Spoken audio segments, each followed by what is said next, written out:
আজিক জনম ভাগৱত কথা মনুষ্য জন্ম পাইতো নকৰি বৃথা এনে পুৰাণৰ ভুজ এইটো মহাভাগৱতম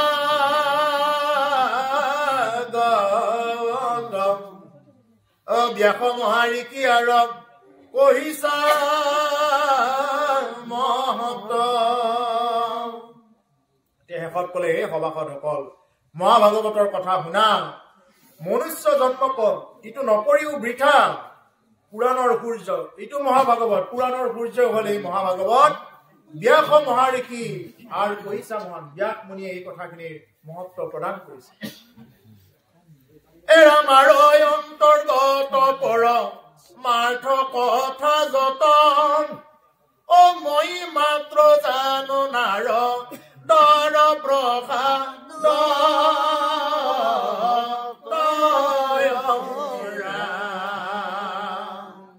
অমুত হন্তে মহামুনি ওকে জানিলন্ত অ বিদুৰে বাইয়াক জানে কি নজান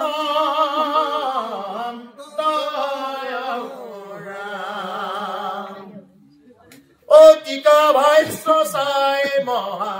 বুদ্ধিৰ প্ৰভাৱে জনে আৰু তত অৰ্থ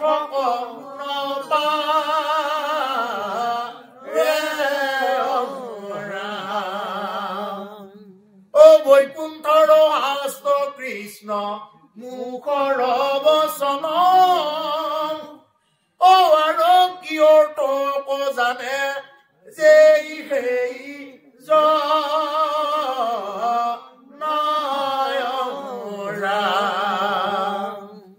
এই ব্যাস মুনিয়ে ইয়াৰ মহত্বৰ কথাখিনি মোক কৈছিলে তাৰ অন্তৰ্গত পৰমাৰ্থ কথা যত মই মাত্ৰ জানো নাৰদৰ প্ৰসাদত আৰু নাৰদৰ প্ৰসাদত মানে এই কথাখিনি জানো মত হন্তে মহামুনি হুকে জানিলন্ত মোৰ পৰা হুকে এই কথাখিনি জানিলে বিদুৰে ইয়াক জানে কি নাজানে মই এইটো নাজানো বিদুৰে জানিবও পাৰে নাজানিবও পাৰে টিকা ভাষ্য চাই মহাবুদ্ধিৰ প্ৰভাৱে বিভিন্ন ধৰণৰ প্ৰামাণিক এইবিলাক চাই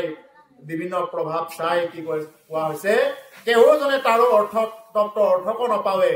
কোনোজনে ইয়াৰ তত্ত্ব অৰ্থ সম্পূৰ্ণ ভেদ কৰিব নোৱাৰে গতিকে সেইকাৰণে হে প্ৰভুসকল ইয়াত ভাগৱতৰ ব্যাখ্যা যি হৈ আছে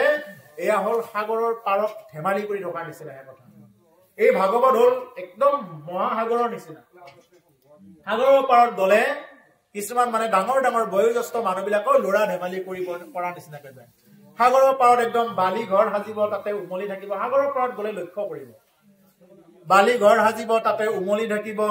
আকৌ সাগৰত যায় একদম ঢৌবিলাকৰ মাজত নাচি থাকিব বৃদ্ধ বয়সীয়া হলেও আৰু সৰুৰ পৰা ডাঙৰ একো পাৰ্থক্য নাই মানে চবে সাগৰৰ লগত খেলা কৰি ভাল পায়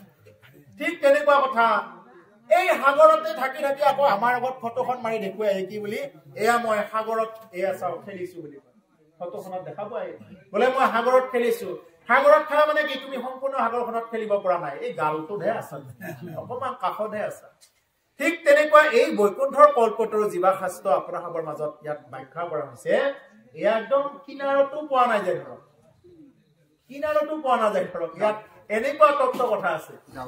এনেকুৱা কথা এতিয়া সেইকাৰণে আমি এতিয়া সাধাৰণতে ইয়াতে মানে এইখিনি ৰসকে আমি বহুত বুলি লৈ আছো এইখিনি ৰসকে আমি বহুত বুলি লৈ আছো এই ভাগৱত হল অমৃতৰো অমৃত আৰু এই অমৃত কথা জীৱনত যদি কোনোবাই অকণমান টিপচি চৰাইটোৰ নিচিনা কোনোবা সন্তৰ মুখৰ পৰা বাগৰা কথা অকণমানে দিও যদি তেওঁ যদি তৃপ্তি পলাব পাৰে আমিও সেইকাৰণে টিপচি চৰাইটোৰ নিচিনাকে থাকো মানে কোনোবা এজন গুৰুৰ মুখে যিখিনি কথা শুনি লৈছো হয় দিয়ক আমি আৰু পৰম সুখ পাই গৈছো ইয়াতকৈ আৰু তত্ত্ব আছে থাকিলে এতিয়া আমাক কোৱা মানুহো নাই কোন আছে এনেকুৱা ইমান তত্ত্ব আমাৰ আগত ব্যাখ্যা কৰিব সেইকাৰণে যি পাইছো বা যি আপনা হবে আজি আমাৰ পৰা পালে এইখিনিকে বহুত বুলি গ্ৰহণ কৰিব এৰা ভকতিৰ প্ৰসাদে নিৰ্মল যাৰ মন এৰা মুগ্ধ ভাৱে লৈলে যিটো কৃষ্ণ তহৰ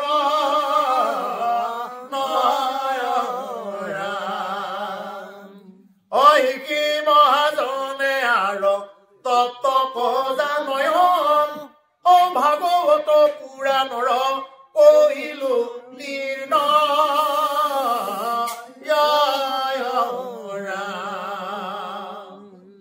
গতিকে এই ভাগৱতৰ তত্বৰ নিৰ্ণয় তোমাৰ আগত কলো ও জানিয়া কৃষ্ণ তকৰাৱে কান্তে ভকতি ও কলিযুগে কৃষ্ণ নাম কীৰ্তনে ভগতি ও বিশ্বামিত্ৰ পৰাশৰ আদি মুনিগণ ও জলবায়ু পত্ৰ মাত কৰন্ত ভোজ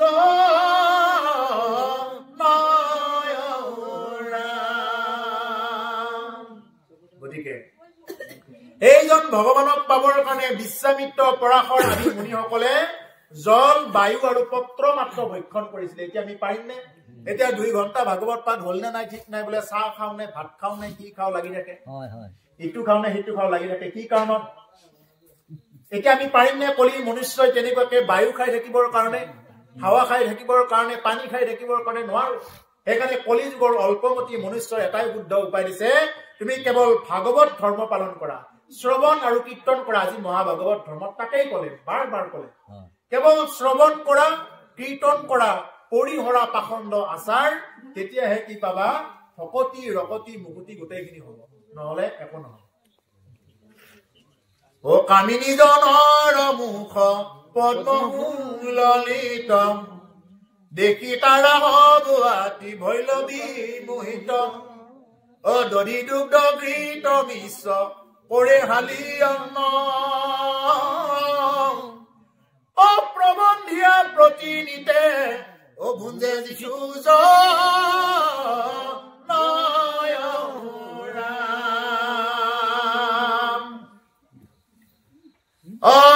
জনে পাৰে যদি ইন্দ্ৰিয়জনিত বিন্ধগিৰিত পাৰে তেৱে সাগৰ তৰিত ও ইন্দ্ৰিয়ক জিনিবাৰ আছে যাৰ মতি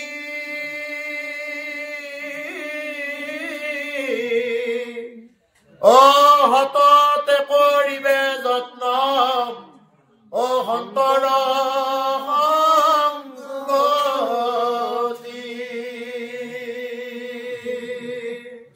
গতিকে কামিনী জনৰ মুখ পদ্ম ফুললিত দেখি তাৰা হ'ব অতি ভৈলৱী মোহি গতিকে কামিনী জনৰো মুখখনটো দেখিবৰ কাৰণে ভাল কামুক হৈ থকা মানুহৰটো মুখখন দেখিবৰ কাৰণে ভাল গতিকে বেলেগ আৰু আমাৰ মাজত পাৰ্থক্যটো কি দেখিব আপোনাৰ কোনো ভাল কামুক হৈ থকা খনৰ মুখবিলাকতো দেখাত একে নিচিনাই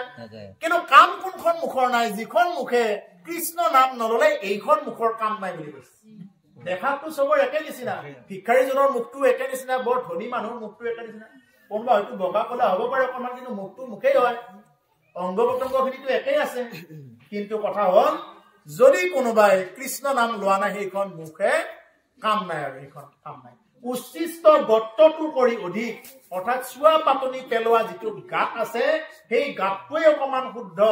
আৰু যিখন মুখেৰে কৃষ্ণ কথা নোলায় ৰাম কথা নোলায় সেই চুৱা পাতনি পেলোৱা গাতটোতকৈও অপবিত্ৰ বুলি কৈছে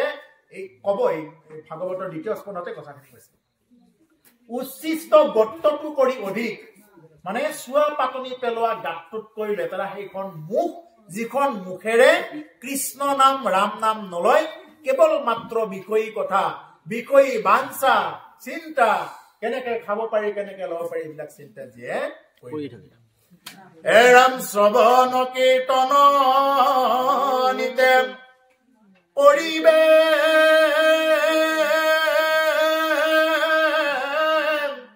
কৃষ্ণৰ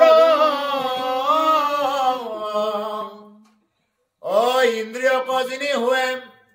কৃতাৰ্থ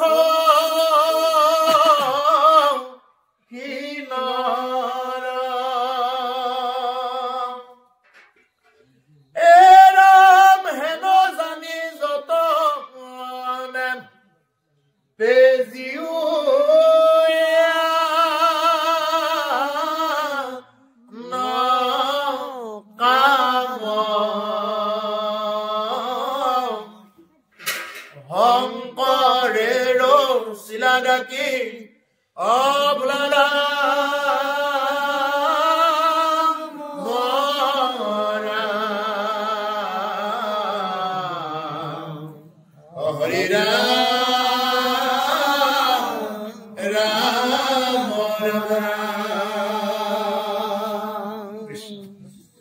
গতিকে সেইকাৰণে শেষত কলে শ্ৰৱণ কীৰ্তন নিতে কৰিবে কৃষ্ণৰ কেৱল শ্ৰৱণ কীৰ্তন কৃষ্ণৰ কৰক বাৰ বাৰ আহ্বান জনাইছে সেইকাৰণে প্ৰভুসকল আমিও কিছুমান যাগ যজ্ঞ পূজা পাতল বিধি বিধান এইবিলাক কিছুমান অকণমান পাৰিলে এইবিলাকত ইমান লাগি নাথাকি কলিযুগৰ যিটো সহজ পন্থ এই সহজ পন্থটোৰ পিনে আহিব লাগে সেইবিলাকতো আমাৰ আছে সেইবিলাক কৰাবিলাকে কৰি থাকিব যিসকলে বুজি পাইছে মই তেওঁলোকক কৈছো যে যদি পাৰে যদি সম্ভৱ হয় যে অকণমান আমি কৃষ্ণ ভক্তিৰ পিনে শ্ৰৱণ কীৰ্তন অনুষ্ঠানবিলাক পাতিব লাগে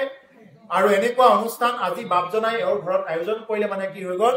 এইখন ঘৰ অহাকালিলৈ চাব পুৰা ফটফটীয়া দেখা হ'ব অহাকালি কাৰণ যি ঠাইত এই ভাগৱত শাস্ত্ৰ ইয়াত মতা হৈছে গোৱা হৈছে সাধু ভগতৰ ইয়াত পদধূলি পৰিছে এই ঘৰ গুচি কি হৈ গ'ল ইয়াতে বৈকুণ্ঠপুৰীৰ নিচিনা পৰিৱেশ এতিয়া হৈ গ'ল গতিকে যিখন ঘৰত ভাগৱত পাঠ অনুষ্ঠিত হয়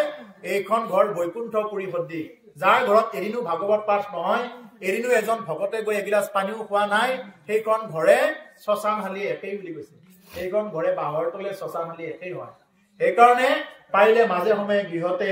এই আজি বাপজনে যি নেকি ইমান সুন্দৰ এটা আয়োজন কৰিলে এওঁৰ পিতৃ শ্ৰাদ্ধ বুলি কৈছে মই শুনা মতে হয়নে আজি পিতৃৰ শ্ৰাদ্ধ উপলক্ষে যি নেকি ইমান সুন্দৰ এটা অনুষ্ঠান আয়োজন কৰিছে এইটো খুব অতি আদৰ্শ আৰু এইটো খুব আদৰণীয় অনুষ্ঠান আৰু এই অনুষ্ঠানটোৰ দ্বাৰা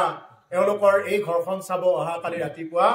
মানে একদম ফটফটীয়া দেখা পাব একদম কিবা যেন মনৰ পৰা কলীয়া ডাৱৰ আঁতৰি গৈছে কিবা যদিও হানি বিঘিনি আছিলে এই কলীয়া ডাৱৰ ইতিমধ্যে গুচি গৈছে এই হল ভাগৱতৰ পৰম মহিমা যি ঠাইত ভাগৱতে মানে মূৰ্তি ধৰে চৈতন্য মূৰ্তি হৈ গ'ল এই ঠাই কি হৈ গ'ল পৰম পুণ্য স্থান হৈ গ'ল এই টুকুৰা মাটি পৰম পুণ্য ভূমিলৈ পৰিগণিত হৈ গ'ল যি ঠাইত সাত্বিকভাৱে কথা আলোচনা কৰি যি ঠাইত মানে ভগৱন্তৰ গুণগান কৰা হয় সেইকাৰণে ভগৱান কৃষ্ণই নিজে কৈছে যে নাহং তিষ্ঠামি বৈকুণ্ঠে যোগিনাং হৃদয়ে নাশ মদ ভক্তাং গায়ন্তি যত্ৰ তত্ৰ তিষ্ঠামি নাৰদ এই নাৰদ মোৰ ভক্তসকলে য'ত গুণানুকীৰ্তন কৰে মই ততেই থাকো আৰু আজিও যে ভগৱন্ত পুৰুষে এই স্থানতে বিৰাজমান হৈ আছে সেইকাৰণে যে আগেৰে যে অহা যোৱা কৰিব নালাগে তাৰ কাৰণে কৰিব নালাগে ভাগৱত পাঠ যেতিয়াই ইয়াত মানে আয়োজন কৰা হয় কিছুমানেতো তাতে এখন কাপোৰ দি থৈ দিয়ে কাপোৰখন কিয় দিয়ে জানে তাতে হনুমান বহে জাম্বৱন্ত বহে বিভীষণ উদ্ধৱ মৈত্ৰেয় 6 জন ভকত 12 জন বৈষ্ণৱ তাতে বহে স্থিতি হয় আৰু সেইকাৰণে তাতে কাপোৰ এখন ধুনীয়াকৈ পাৰি তাতে ফুল চুল বিলাক দি থৈ দিয়ে তাৰ মুঠেও তাৰ আগেদি পাৰ নহয় ধূপ দিবও পাৰ নহয় ধূনা দিবও পাৰ নহয় চাহ পানী দিবৰ কাৰণে কোনো মতে পাৰ হ'ব নালাগে সেইকাৰণে ভাগৱত পাঠ যেতিয়াই আয়োজন কৰা হয় ইয়াত 6 জন ভকত আৰু বিশেষকৈ হনুমানটো বহিয়ে থাকে আৰু ভাগৱত শুনিবৰ কাৰণে তেওঁ চাৰিযুগে অমৰ কোন কি ওপৰত বহি আছে এইটো তেওঁহে জানে মূলতে শুনিবই তেওঁ ভাগৱত কথা কৃষ্ণ কথা শুনিবই গতিকে সেইকাৰণে যে এই আগেদি সেইকাৰণে কেতিয়াও পাৰ হ'ব নালাগে আৰু সেইকাৰণে এই কাপোৰখন যে দি ৰাখে বহুতে এখন গামোচা হলেও দি তাতে ফুল চুল দি ৰাখে ইয়াত ভকত বৈষ্ণৱসকল বহি ৰাখে সেইকাৰণে যেনেকে সেনেকে অহা যোৱা কৰিব নালাগে আৰু যিকোনো উচ্চ বাচ্য কৰিব নালাগে কাৰণ তেওঁলোকে একান্ত মনে শুনি থাকে যদি কোনোবা এজন শুনাত যদি ঘাটি হৈ যায় কোনোবা এজনে যদি শুনাত কষ্ট পাই যায় কোনোবা এজন ভকত বা কোনোবা এজন বৈষ্ণৱে তাৰ ভুলটোৰ কাৰণে দায়ী কোন মই নিজে হৈ যাম হুলি কৰাজন আৰু হুলি কৰাজন নিজে হৈ যাব আৰু তাৰ কাৰণে তেওঁ এই যাতনাটো ভোগ কৰিব লগা হয় যিকি নহওক এই বাপজনে যি নেকি ইমান সুন্দৰ আয়োজন কৰিলে এই অনুষ্ঠান ভাগ তেওঁলোকৰ মনৰ সৎ মনোবাঞ্ছা প্ৰভু ভগৱন্তই কৃপা কৰক আয়ুষত বিঘ্নি শূন্য হয় সদায় প্ৰভু ভগৱন্তৰ গুণনাম স্মৰণ কৰি এনেকে যাব পাৰক আৰু আপোনাৰ সব যিসকলে সন্তসকলে একান্ত মনে কৃষ্ণ কথা এই ৰাতিও শ্ৰৱণ কৰিলে প্ৰতি প্ৰতিকৰ আয়ুষত বিঘ্নি শূন্য হয় প্ৰতি প্ৰতিককে প্ৰভু ভগৱন্তই কৃপা কৰক এই প্ৰভু ভগৱন্তৰ শ্ৰীচৰণত প্ৰাৰ্থনা জনাই আমাৰ এই ভাগৱত পাঠ আৰু বাখ্যা অনুষ্ঠান ইমানতে সমাপ্ত কৰা হৈছে কৃষ্ণ